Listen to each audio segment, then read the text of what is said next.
Hi guys, how are you all? Welcome back to my channel and welcome back to my vlogs. Don't worry, हम कहीं travel नहीं कर रहे हैं क्योंकि वैसे भी लॉकडाउन लगा हुआ है और अभी कहीं भी ट्रैवल करना सेफ़ नहीं है। तो कोई व्लॉग भी नहीं डाल पा रही थी मैं, तो मैंने सोचा कि क्यों ना एक छोटू सा daily vlog kind of a thing मैं डालूँ।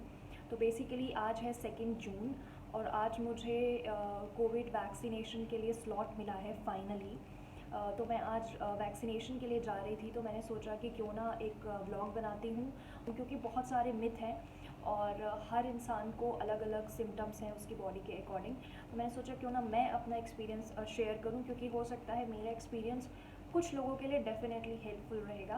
और आई डोंट नो मैं वहाँ पर जाकर कितना रिकॉर्ड कर पाऊँगी, बट जितना हो सकेगा रिकॉर्ड करूँगी। पहले मैं रिकॉर्ड क्यों नहीं करना चाहती वहाँ हॉस्पिटल में जाके, पहली चीज़ क्योंकि मैं किसी को अनकंफर्टेबल नहीं करना चाहती कैमरा माइक और इन सब के साथ। ये दूसरी चीज़, I don't want to touch anything. मुझे ना वहाँ पे जाके मुझे बस इतना ज़्यादा डर है कि मैं चाहती हूँ कि मैं बस जाऊँ, बैठूँ, वैक्सीनेशन करवाऊँ और आ जाऊँ। क्योंकि मैं अपना फ़ोन भी इवन टच नहीं करना चाहती। And I will tell you कि मैं इतना ज़्यादा डरी हुई हूँ कि मैं 14 अप्रैल को बाहर निकली थी, आई मीन नॉर्मल अपने किसी काम के लिए। उसके बाद आज 2 जून को मैं बाहर जा रही हूँ। मैंने अपने दरवाजे के बाहर पैर तक नहीं रखा हुआ है, मैं इतना ज़्यादा डरी हुई हूँ। तो इस वजह से मैं थोड़ा सा रिकॉर्ड करने से वहाँ बचूँगी, बट जितना हो सकेगा करूँगी। After all this is jab time.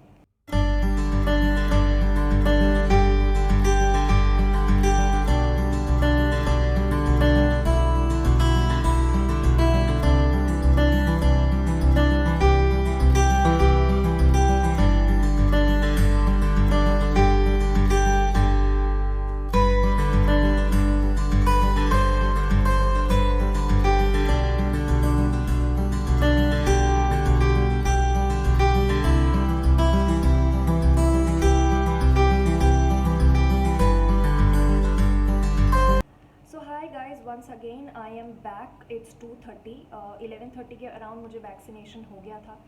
और वहाँ पर मुझे बिल्कुल भी पता नहीं चला कि मुझे कब वैक्सीन लग गई। इतना स्मूथ प्रोसेस था। जो भी वहाँ पर जितनी भी नर्सेज़ हैं वो बहुत ही ज़्यादा ट्रेन थी। पर आई थिंक ये सबके साथ है क्योंकि मैंने जिनसे भी बात की है उन्होंने सबने ये बोला कि हमें पता ही नहीं चला। मैं वहाँ गई, मैं चेयर पे बैठी, अपना जो भी मेरा रजिस्ट्रेशन प्रोसेस तो ऑलरेडी था, पर जो भी थोड़ा बहुत आधार कार्ड नंबर और वगैरह जो भी था, मैं उसके बाद में गई, चेयर पे बैठी। मैंने उनसे बस इतना पूछा कि आप मुझे कौन सी वैक्सीन लगा रही हैं, कोविशील्ड या कोवैक्सीन? तो उन्होंने कहा कि कोविशील्ड। उसके विद इन अ सेकेंड उन्होंने मुझसे बोला कि हो गया। हम लाइक लग गया? तो बोलती हाँ लग गया, पता ही नहीं चला। मतलब इतना ज़्यादा स्मूथ प्रोसेस था। और एक चीज़ मुझे बहुत अच्छी लगी कि जो वो वैक्सीनेशन लगाने के बाद जो कॉटन लगा के जो टच करती हैं, उन्होंने वैसा कुछ नहीं किया। उन्होंने एक ईयरबड लिया हुआ था, उससे प्रेस कर दिया। तो उन्होंने मुझे टच नहीं किया, मैंने उनको टच नहीं किया। तो ये मुझे बहुत अच्छा लगा। और रिकॉर्ड मैंने जैसा बोला, मैंने ज़्यादा रिकॉर्ड वहाँ पर नहीं किया अपना जैब टाइम। ओके, तो जाने से पहले एक चीज़ ध्यान रखें कि जब भी आप वैक्सीनेशन के लिए जा रहे हैं, नो मैटर आपका क्या स्लॉट टाइम है, आप अच्छे से हाइड्रेटेड रहें और आप अच्छे से पेट भर के जाएं क्योंकि ये वैक्सीन थोड़ी सी हैवी है। तो मेक श्योर कि आप खाना खाकर जाएं, खाली पेट ना जाएं, और आपको हाइड्रेटेड रहना है। और मैंने क्या किया था कि अगर जैसे मेरा 2 जून है ना, तो 2 जून का मेरा स्लॉट था। तो मैंने 2 दिन पहले से ही, अगर मैं फॉर एग्जांपल मैं अगर 2 लीटर्स वाटर इनटेक है मेरा, तो मैंने उसको 3 कर दिया था। तो मेक श्योर कि आप हाइड्रेटेड रहें क्योंकि ये वैक्सीन लगाने के बाद में आपको बहुत ज़्यादा डिहाइड्रेशन फील होता है। ऐसा मतलब मुझे तो एक्सपीरियंस अभी तक नहीं हुआ है क्योंकि मुझे तो अभी जस्ट लगा है। जिनको लगा है उन्होंने मुझे बताया है कि तो एनीवेज़ गर्मी, वैसे भी बहुत ज़्यादा गर्मी है, तो आप ह्यूमिडिटी बहुत है, तो it's good to be hydrated. तो ये एक पॉइंट आपको ध्यान रखना है। दूसरा, आपको फूड वाला पॉइंट आपको ध्यान रखना है कि आप खाना खाने के बाद जाएं। ओके, तीसरा most important point to all the girls and to all the ladies जिनके मन में ये मिथ है कि हम मेंस्ट्रुअल साइकिल के पहले, मेंस्ट्रुअल साइकिल आने के बाद या ड्यूरिंग मेंस्ट्रुअल साइकिल आप जा सकते हैं या नहीं। तो मैं आपको अपना खुद का एक्सपीरियंस बताती हूँ। आज 2 जून है, आज मेरी मेंस्ट्रुअल साइकिल का डे 1 है और मैं इसी हालत में जाके वैक्सीनेशन करवा के आई हूँ। मैं ये नहीं बोल रही कि आप भी मेरी तरह जाएं और लगवा लें। सो मेरी डेट थी 5th और मुझे स्लॉट 2nd का मैंने लिया था, बट बाय गॉड ग्रेस मुझे मेरी डेट पहले आ गई, 2nd को ही आ गई। तो मैं स्लॉट कैंसिल नहीं करना चाहती थी, तो मुझे लगा कि जाऊँ नहीं जाऊँ, मेरे मन में डाउट था। तो I have consulted my family doctor. तो उनसे मैंने पूछा, तो उन्होंने मुझे कहा कि कुछ भी प्रॉब्लम नहीं है, बिल्कुल सेफ़ है। बट ये मेरा अपना एक्सपीरियंस मैं आपके साथ शेयर कर रही हूँ। बट अगर आपको ऐसी कंडीशन है तो प्लीज़ आप पहले डॉक्टर से कंसल्ट कर लें, क्योंकि सबकी अपनी अपनी बॉडी है, अपनी अपनी कंडीशंस है। बट मेरा एक्सपीरियंस यही कहता है कि कोई इशू नहीं है। अगर आपको मेंस्ट्रुअल साइकिल के टाइम भी अगर स्लॉट मिलता है तो आप जाइए, लगवा लीजिए। मेरा तो डे 1 है, तो मैं तो लाइक जब मैं उठी तो मुझे हल्के हल्के क्रैम्प्स थे, और अभी भी मुझे क्रैम्प है। तो क्या होता है कि यूजुअली क्रैम्प अगर होते हैं मुझे, मेरा और कोई सिम्टम नहीं है, मेरी मेंस्ट्रुअल साइकिल में मुझे और कोई सिम्टम नहीं मिलता है, मुझे सिर्फ और सिर्फ क्रैम्प्स रहते हैं। तो क्रैम्प्स के लिए मैं मेफ्टाल स्पास, जो कि commonly I mean available medicine है, मैं वो ले लेती हूँ। बट आज मैंने वो नहीं लिया क्योंकि मुझे लगा वैक्सीनेशन कराना है, तो कहीं कोई रिएक्शन ना हो, कुछ एलर्जी ना हो, तो मैंने नहीं लिया। तो I am still having those cramps, but my pain threshold is quite good.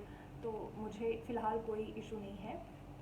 तो ये एक मुझे मैसेज देना था कि ये मिथ है कि आप मेंस्ट्रुअल साइकिल के पहले, मेंस्ट्रुअल साइकिल के बाद या ड्यूरिंग मेंस्ट्रुअल साइकिल ये वैक्सीनेशन नहीं ले सकते, तो ऐसा कुछ नहीं है। Hi guys, so I am back again. It's 5:30 p.m. I am done with all my office work और now I have started feeling tired, और अभी मुझे हल्की सी टायर्डनेस होने लगी है। और एक्चुअली मुझे ना हल्का पैरों में दर्द भी हो रहा है, और मुझे एक्चुअली दोपहर में बहुत ज़्यादा नींद आ रही थी, बट मैं सो नहीं पाई क्योंकि I had a lot of meetings and I had a lot of work to complete. और मैंने सोचा है कि क्योंकि 12 आवर्स के बाद सिम्टम्स आते हैं, तो आई डोंट नो क्या कंडीशन होगी, तो मैंने कल already leave I mean apply कर रखी है। तो मुझे I have to complete all my work. So but now I have signed off for the day. तो मुझे अभी तो मैं फ्री हूँ, and I have started actually feeling heavy, और जो lower part of the body है, यानी कि पैर वगैरह में हल्का मुझे अभी पेन हो रहा है। शायद अगर मैं दोपहर में पावर नैप ले लेती या कोई मतलब छोटू सा नैप वगैरह ले लेती तो मुझे शायद इतना टायर्ड फील नहीं होता। But this is the very first symptoms which I have observed. तो अभी मेरे पास करने के लिए कुछ है नहीं। मैंने बहुत टाइम से ना अमेज़ॉन से बहुत सारे पार्सल मंगवाए हुए थे, तो वो भी 2-3 दिन से क्वारंटीन में है बेचारे। तो आइए मैं आपको आज अनबॉक्सिंग दिखाती हूँ। तो ये सारा सामान जो आप यहाँ पर फैला देख रहे हैं, ये मैंने अमेज़ॉन से ऑर्डर किया है। जैसे ही अमेज़ॉन की डिलीवरी स्टार्ट हुई, मैंने सामान ऑर्डर करना शुरू कर दिया, क्योंकि कुछ चीज़ें रीफ़िल थी, कुछ ज़रूरी थी, और बहुत दिनों से अमेज़ॉन पे पैसे भी नहीं खर्च करे थे। तो इसे आप अमेज़ॉन शॉपिंग कह सकते हो या पैसा खर्चा करने की चुल कह सकते हो। तो जो ये फ़र्स्ट आइटम है, ये है hip hop cleansing charcoal knows strip. इसका मैं अभी इसके बारे में ज़्यादा नहीं बताऊँगी इसका, क्योंकि मैं बहुत जल्दी एक डिटेल रिव्यू देने वाली हूँ। तो मैंने पहली चीज़ ये मंगाई है। इसका पैक मुझे खोलना पड़ गया क्योंकि इसमें कुछ घर का पर्सनल सामान भी था। ये है wow activated charcoal peel of. ये मेरा रीफ़िल है। आई डोंट नो मैं कितने ट्यूब इसके अभी तक यूज़ कर चुकी हूँ, और ये इसका मैंने एक डिटेल रिव्यू भी किया हुआ है। तो अगर आपने नहीं देखा है तो जाकर अभी ही मेरे चैनल पर देखिए, और उसका लिंक भी मैं डिस्क्रिप्शन बॉक्स में दे दूँगी, प्रोडक्ट का भी और वीडियो का भी। आप देखिए, बहुत अच्छा प्रोडक्ट है। स्पेशली अगर आपको ब्लैक हेड्स, वाइट हेड्स की प्रॉब्लम है, या आपकी स्किन पे बहुत ज़्यादा टैन है। मिनीसो के फेशियल कॉटन पैड्स, मेरे कॉटन पैड्स ख़त्म हो गए थे, और मुझे मिनीसो के कॉटन पैड्स बहुत अच्छे लगते हैं। बहुत स्मूथ है स्किन पे, और मतलब काफ़ी ज़्यादा अफोर्डेबल और अच्छे हैं। तो ये है 240 पीसेस हैं इसमें, और ये है अराउंड आई थिंक ये है 190 रुपीज़ का 240 पीसेस लिए। और ये है, इसे आप ईयरबड कह सकते हैं या एब्सोल्यूट प्लेजर कह सकते हो। तो ये ईयरबड है, ये भी काफ़ी नेचुरल रहते हैं मिनीसो के। तो ये 150 रुपीज़ का है, और ये जो कॉटन स्वाब है ये पेपर स्टेम से बना हुआ है, तो काफ़ी नेचुरल है। तो ये दो चीज़ों का भी लिंक मैं डिस्क्रिप्शन बॉक्स में डाल दूँ। मूविंग ऑन, उसके बाद देखते हैं इस बॉक्स में क्या है। आई थिंक मैंने ना थर्मोमीटर ऑर्डर किया था, मुझे लगता है ये वही है, बट मुझे एग्जैक्टली याद नहीं है, तो खोल के देखते हैं। So yes I was right, ये है डॉक्टर ट्रस्ट का डिजिटल थर्मोमीटर। एक्चुअली मेरे पास ऑलरेडी एक डिजिटल थर्मोमीटर था बट वो ख़राब हो गया। ये है, इसकी एमआरपी 500 की लिखी हुई है बट ये 500 का नहीं है, ये आई थिंक 299 समथिंग का है। मैं इसका लिंक डिस्क्रिप्शन बॉक्स में डाल दूँगी। इस खजाने में हमारा ये जो पहला प्रोडक्ट निकला है वो है मिनिमलिस्ट का vitamin C 10% plus AG 1%। Okay, तो ये एक फेस सीरम है, काफ़ी ज़्यादा हाइप है मिनिमलिस्ट का मार्केट में, तो मैंने सोचा कि मैं भी ट्राई करूं और एक प्रोडक्ट रिव्यू दूं।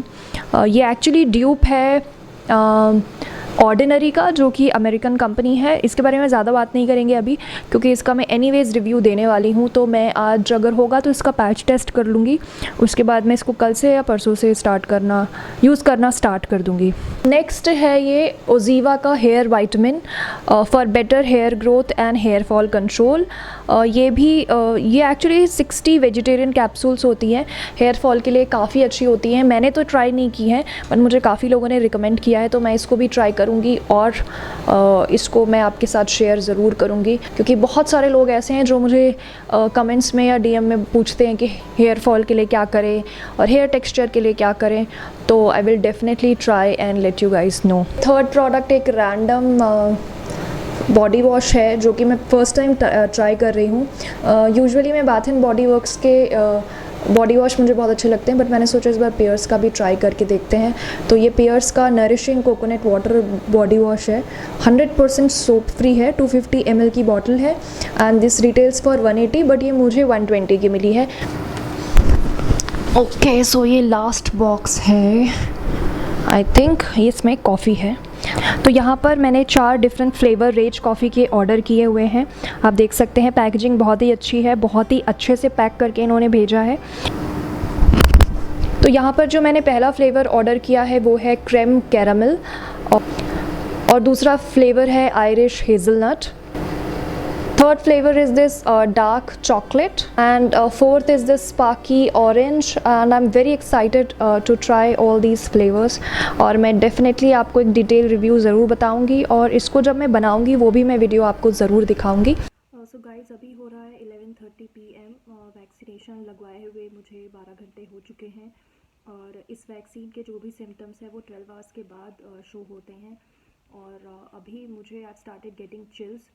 द बेस्ट पार्ट इज़ कि मैंने 2 घंटे पहले डिनर कर चुका है और आई स्टार्टेड गेटिंग चिल्स। मुझे बहुत ज़्यादा ठंड लग रही है, मैंने फ़ैन AC सब कुछ बंद कर दिया है। आई डोंट नो अब मैं आगे कितना रिकॉर्ड करूँगी या नहीं करूँगी, but I know my symptoms are coming and I am going to get fever. तो मैंने अभी ही पैरासीटामॉल ले लिया है, क्योंकि आई नो कि दिस इज़ जो ठंड लगना और ये सब गेटिंग चिल्स आना, ये सब फीवर के ही साइन हैं। तो मैंने पैरासीटामॉल ले ली है। सो गाइज़ हाय, आज है 4 जून और 3rd को मैंने कुछ भी रिकॉर्ड नहीं किया क्योंकि मेरी बिल्कुल भी हालत नहीं थी रिकॉर्ड करने वाली। अभी जो आपने क्लिप देखी इससे पहले, जो कि मैंने फीवर आने के पहले रिकॉर्ड की थी, उसमें आप देख सकते हो मेरे चेहरे पे काफ़ी ज़्यादा टायर्डनेस है और मैं उसमें मतलब लग रहा है कि ये एक बंदी बीमार होने वाली है। तो उसके बाद में क्या हुआ कि मुझे बहुत ज़्यादा ठंड लगी, उसके बाद में मुझे फ़ीवर आया और मैंने जैसे ही फ़ीवर आने लगा था मैंने पैरासीटामॉल खा ली थी। उसके बाद में पैरासीटामॉल लेने के बाद में मुझे 2 घंटे बाद अराउंड 2:30 और 3 के बीच में बहुत ज़्यादा स्वेटिंग हुई और मेरा जो फ़ीवर था ना वो बहुत ज़्यादा नहीं था, वो 100 ही था, बट फील बहुत ज़्यादा हो रहा था। तो मैंने अराउंड 2-3 के बीच में मुझे बहुत ज़्यादा स्वेटिंग हुई। उसके बाद में मेरी जो बॉडी थी वो बिल्कुल नॉर्मल हो गई। उसके बाद में मुझे ज़रा सा भी फीवर नहीं आया है और मैं आराम से सो गई। नेक्स्ट डे मैं अराउंड 5 o'clock उठी, फ्रेशन अप हुई और उसके बाद में मैं वापस सो गई। उसके मतलब जब मैं उठी थी उस समय मुझे ऐसा लग रहा था कि पता नहीं मेरी बॉडी में एक एक मसल इतना ज़्यादा पेन है, इतना ज़्यादा पेनफुल बॉडी थी कि मतलब चलना मुश्किल था।